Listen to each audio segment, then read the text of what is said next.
Hi, this is Kathy Alice Brown from WebEnzo.com, and today let's talk about free traffic versus paid traffic. And let's start with some definitions. So paid traffic is pretty much what it sounds like. You paid money to get someone to visit your website. For example, with a Facebook ad campaign, something that I do, Facebook ads, you have run a Facebook ad campaign, and in that ad you have a link to your website, and when someone clicks on that link and arrives on your website, you've paid money to get them there. So now let's talk about free traffic. When we talk about free traffic, a lot of people immediately think of organic traffic, which you get from SEO, search engine optimization. So you've done some SEO, your site ranks, and people click on that listing that shows up in the Google search results or the Bing search results. And when they click through that link and arrive at your website, that is organic traffic. But there's other types of free traffic. For example, you may have tweeted out a link to your website. People click on that and it comes through, and that's actually known as referral traffic, which is another form of free traffic. Then there's email marketing, which kind of belongs in a class in itself. So you have a list and you send email to that list with a link to your website, and people click on that link, and that's another form of free traffic. And then finally we have direct traffic, which is usually a measure of some marketing activity that you're doing to get the name of your company or your brand or yourself out there. Let's say you've been on a radio show or a TV show and you mention your website, and then people go to their browser and they type in the domain name directly into the browser. That's called direct traffic. So there's all these different forms of free traffic. And as you probably know, this traffic just doesn't come with no effort. You're likely doing something, whether it's SEO or you're building your social media or you're being interviewed on TV shows to get that traffic to come to your website, or you're paying somebody.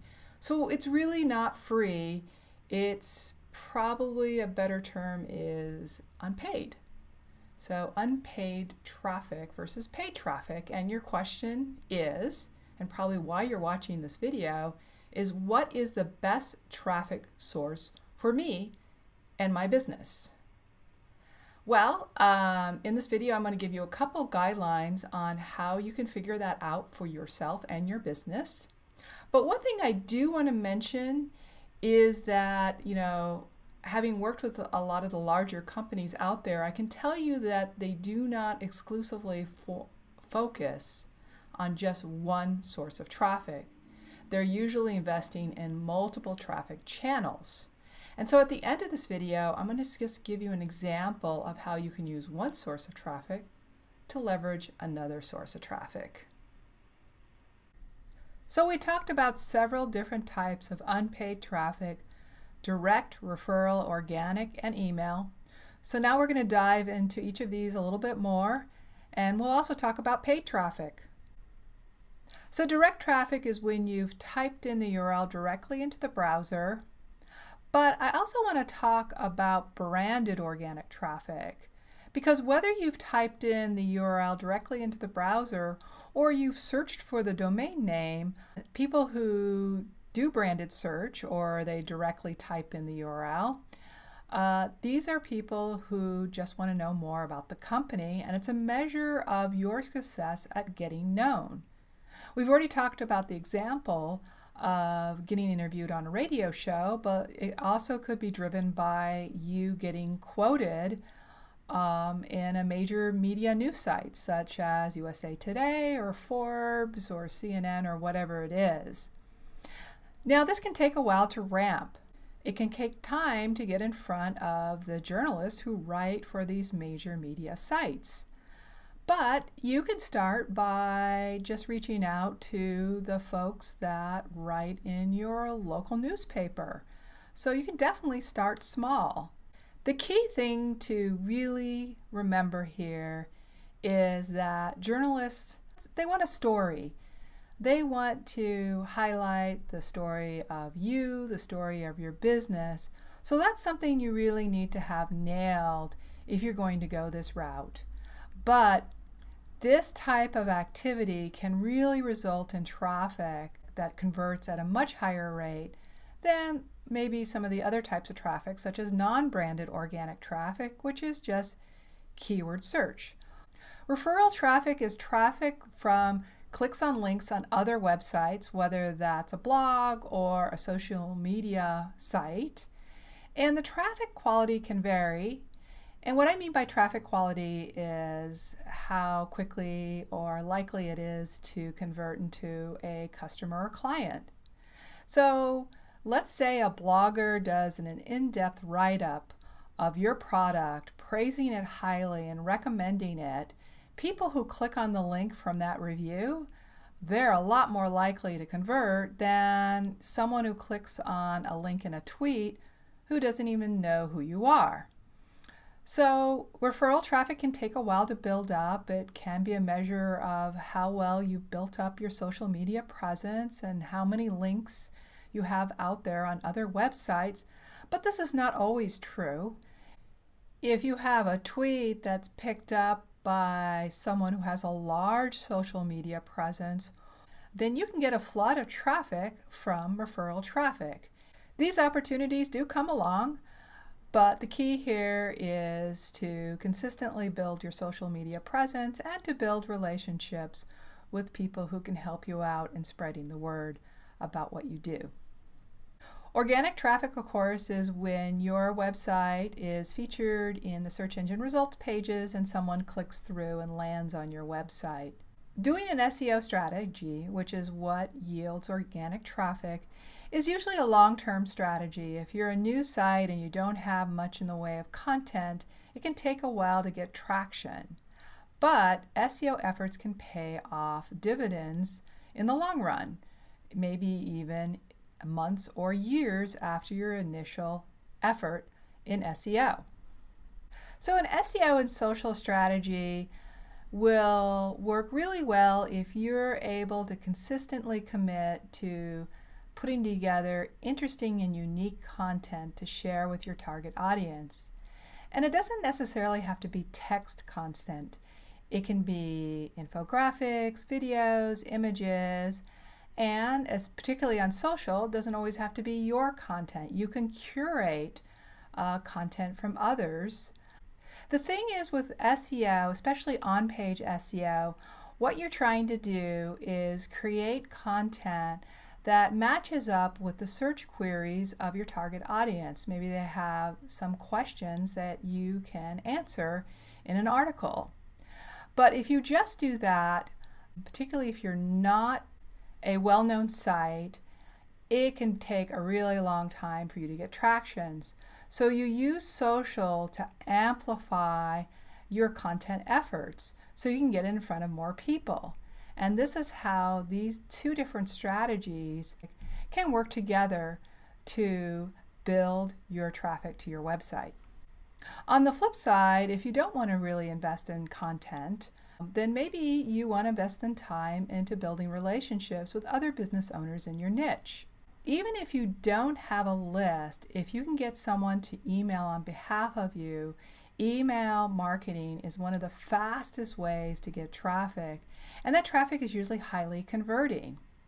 Now, even if you do have a list, you might want to still create that relationship because it just gets you and your business in front of more people. But this will usually cost you on the back end because that JV partner will want something in return, usually a cut of the sales. So those are the 4 types of unpaid traffic. Now let's talk about paid traffic. And I think of paid traffic is kind of similar to email marketing.